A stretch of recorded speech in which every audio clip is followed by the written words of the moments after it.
নমস্কার, আমি জয়শ্রী। আমার নতুন একটি ব্লগে আপনাদের সবাইকে স্বাগত। আজকে আমি আপনাদের সাথে শেয়ার করছি 11ই ফেব্রুয়ারি ব্লগটি, যেদিন ছিল আমার দিদির বার্থডে। তো আমরা সপরিবারে মিলে চলে গিয়েছিলাম মাদারসাটে।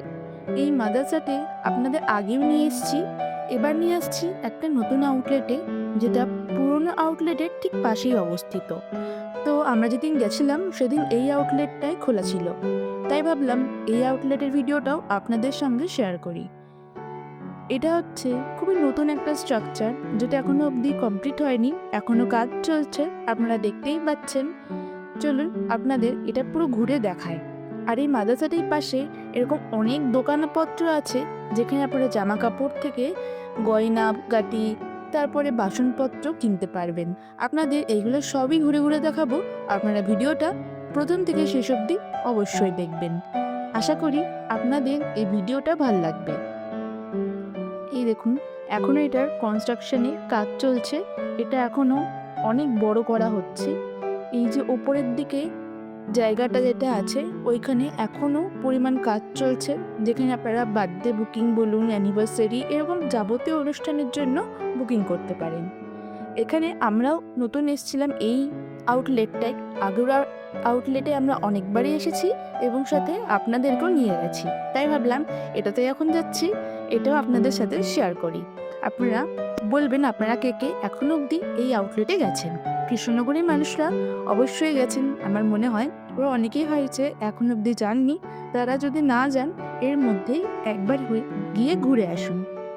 দেখতেই পাচ্ছেন কি সুন্দর চারিদিকটা সাজানো, চারিদিকটা এত সুন্দর আলোক সজ্জা দিয়ে সাজিয়েছে। এবং দেখুন এই যে অনন্যা রোবটগুলো, এইগুলোর সাথে আমরা অনেক আগে থেকেই পরিচিত। আপনাদের আমি আগের ব্লগগুলোতেও শেয়ার করেছি এই অনন্যা রোবট।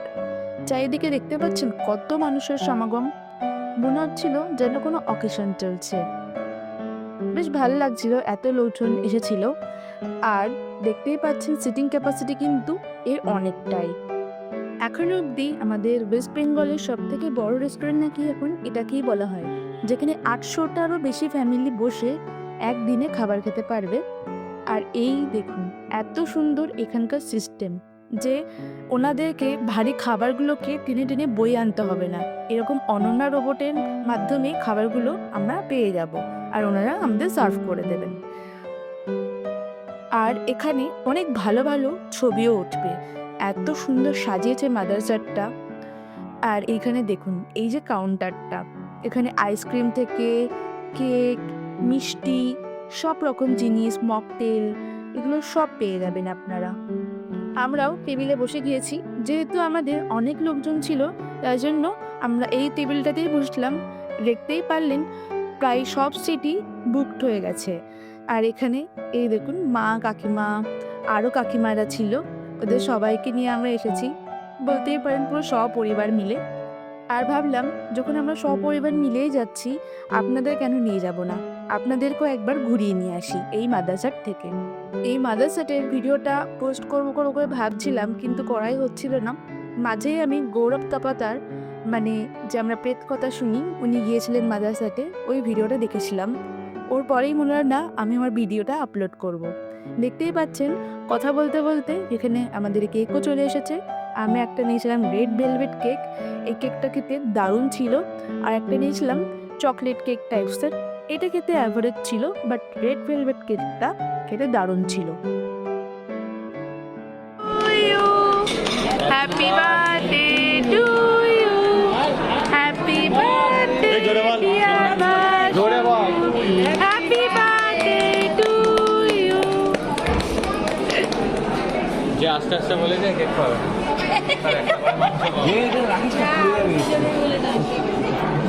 আগে মা, তুমি সিটে চলে যাও আমার দে না, সবাইকে একটা একটা করে প্লেট দিয়ে দিই। বসে পড়ো সিটে সবাই। কোথায় গেল? ও তুমি তো খাই না, ইচ্ছা করে না তাই। কেক কাটা তো হয়ে গেল, বাড়ি থেকে আমরা পায়েস বানিয়ে নিয়ে এসেছিলাম, মা পায়েসে ওকে খাইয়ে দিচ্ছে।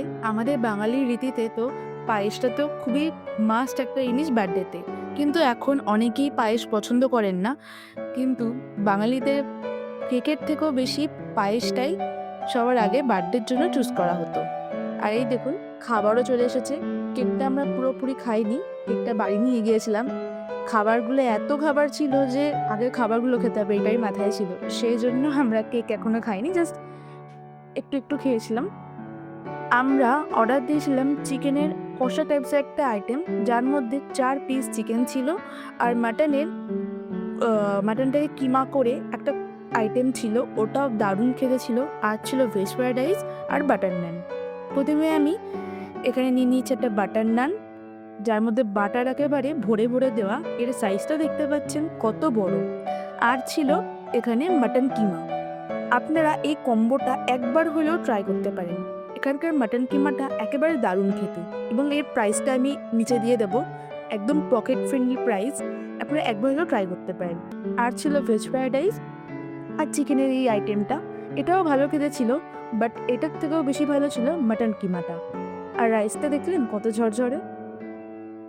আর ছিল রসমালাই। এই রসমালাইটা আমরা আগেও খেয়েছি মাদ্রাসাতে, বাট এবারে একটু অ্যাভারেজ টেস্ট লাগলো।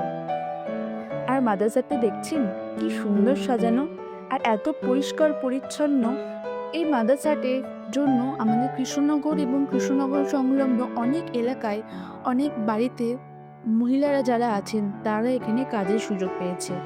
এই মাদ্রাসাটির উপরই ডিপেন্ড করে আছে অনেক মানুষের সংসার, যার জন্য এই মাদ্রাসাট এত পরিমাণ বিখ্যাত, যেখানে আমাদের মায়েরা আমাদেরকে খাবার পরিবেশন করে। এই জন্য মাদ্রাসাট সকলের কাছেই খুব পরিচিত। যখন প্রথম মাদ্রাসাট খুলে একটা খুব ছোট্ট একটা পেট্রোল পাম্পের পাশে দোকান ছিল, আমরা সেখানে গিয়েছিলাম, গিয়ে আমরা চিকেন তন্দুরি র্যাপ খেয়েছিলাম। ওটা আমাদের মাদ্রাসাটের ফার্স্ট যাওয়া ছিল। আর তারপরে এখন দেখতেই পাচ্ছেন মাদ্রাসাট কত বড় হয়ে গেছে, কত রোবট এসছে, কত রকম উন্নতি করেছে মাদ্রাসাট, এবং কত লোকজনদের সংসার চালাচ্ছে এই মাদ্রাসাট। এখানে এত সুন্দর ডেভেলপ করেছে এই মাদ্রাসাটা, যেখানে আপনারা অনেক অনুষ্ঠানের জন্য বুকিং করতে পারেন, বার্থডে, অ্যানিভার্সারি, যাবতীয় যা যা অনুষ্ঠান আছে। আর এখানে এখনও বললাম কাজ চলছে, আমাদের খাওয়া দাওয়া কমপ্লিট। আর এখানে একটা মুখশুদ্ধি মতো ছিল, সেটাও নিয়ে নিলাম। আগে এখানে আরও অনেক কিছুই রাখতো, বাট একটা আমার জিনিস যেটা লাগলো মাদ্রাসাতে গিয়ে, আগে আমরা যখন মাদ্রাসাতে যেতাম, মাদ্রাসাটের খাবার কোয়ালিটি আরেকটু ভালো ছিল, বাট রিসেন্ট টাইম একটুখানি খাবার কোয়ালিটি লো হয়ে গেছে। এখানে দেখুন এর পাশে কত দোকান বসেছে। এখানে আমাদের কৃষ্ণনগরে বিখ্যাত মাটির পুতুল, তারপরে আমরা মেয়েরা যে অ্যাক্সেসরিজগুলো পরি সেইগুলো, গলার হার থেকে কানের দুল, তারপরে এখানে নানা রকমের পারফিউমস আছে। যাদের পারফিউম পছন্দ তারা এখান থেকে কিনে নিতে পারেন। এছাড়া এখানে মাটির অনেক জিনিসপত্র আছে। দেখুন কি সুন্দর মাটির কাপগুলো, দেখে যেন চোখটা জুড়িয়ে গেল। তাই ভাবলাম আপনাদের সাথেও এটা শেয়ার করি। দোকানটা খুবই সুন্দর, আগেও এটা মাদ্রাসাতে বসতে দেখেছি, তাই পরে দেখলাম আজকে, তাই আপনাদের সাথে শেয়ার করলাম। আপনারা যদি চান এখান থেকে কিনতে পারেন জিনিসপত্র। এত সুন্দর হাতের কারুকার্য, এটা যদি আপনাদের সাথে না শেয়ার করতাম তাহলে ভালো লাগতো না আমার। আজকে হচ্ছে বার্থডে আমার দিদি ভাস্বতী সাধু, সবাই ওকে কমেন্টে হ্যাপি বার্থডে কিন্তু বলতে ভুলবেন না। খুব ভালো কাটলো আজকের দিনটা। আপনাদের সাথে আজকে ব্লগটা এখানেই শেষ করছি। ভালো লাগলে অবশ্যই লাইক, কমেন্ট, সাবস্ক্রাইব আর শেয়ার করতে ভুলবেন না। ফেসবুক পেজ থেকে দেখলে পেজটি ফলো করে নেওয়ার অনুরোধ রইল।